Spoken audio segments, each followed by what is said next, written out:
واحد جزائري سيكون في المربع الذهبي، سيواجه أيضا الفائز من مباراة أسيك ميموزا الإيفواري ونهضة بركان المغربي. إذا قلنا نهضة بركان المغربي نقول سيناريو الموسم الماضي، سيناريو الخريطة الوهمية، سيناريو الأمور الملتوية الغير الرياضية اللي يحبوا يطلعوا بها، بصح والله غير ما تخرج تلعب بخريطة وهمية، بالك تتكاليفيا تقدر تجوز للدومي فينال، تقدر تجوز بطرق غير ملتويه كما جزت في الدومي فينال العام اللي فات، بصح اسكو ديتها في لافينال؟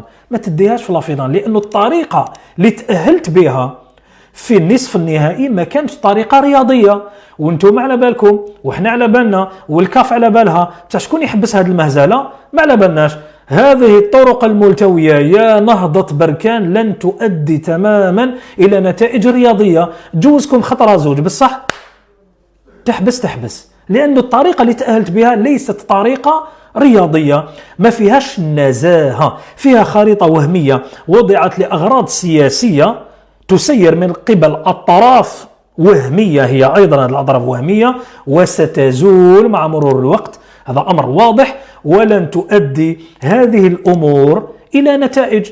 غير لاكوب اللي ما تقدروش تدوها بهذا لافاسون، تقدر تجوزها عادي أسيك ميموزا، بصح تتلاقى مع نادي جزائري. نحي الخريطة الوهمية وروح تقابل، نحي الخريطة الوهمية روح تقابل اتحاد الجزائر.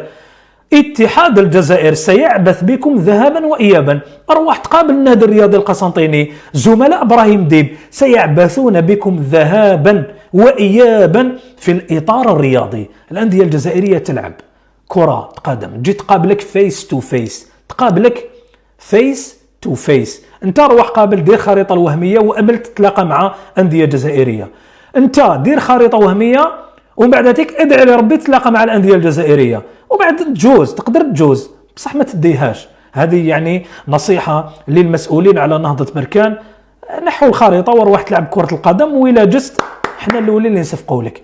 نحي الخريطة الوهمية وروح تقابل في إطار كرة القدم وفي إطار الروح الرياضية، وإذا تأهلت سوف نكون الأولين باش نشجعوك ونصفقوا لك. بطبيعة الحال احنا رياضيين، كرة القدم الجزائرية عندنا نتحلوا بالروح الرياضية، واللي يكون مليح واللي يكون مميز واللي يكون الأفضل واللي يكون الأحسن هو الذي نشجعه مهما كانت الأمر، مهما كانت الأمور.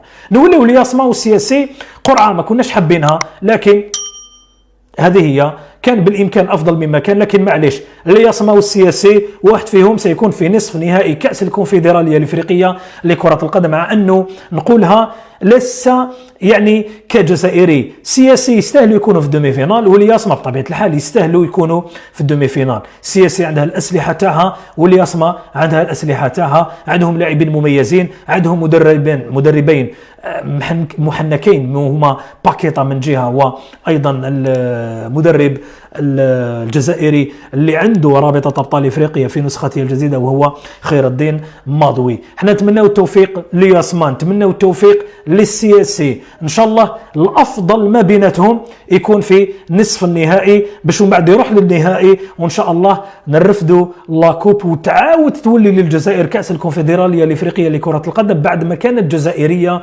قبل موسمين من الآن، وكان يفترض بها أن تكون جزائرية لولا الخريطة الوهمية. رواحوا نحيوا الخريطة وراحوا تقابلوا الأندية الجزائرية، وسنفوز عليكم ذهابا وإيابا بالروح الرياضية وبكل الأساليب الكروية المحترمة، لأننا نلعب كرة القدم وخاطينا أمور أخرى ملتوية قلت لكم باللي ما راح تدي لأي نتيجة يا نهضة بركان.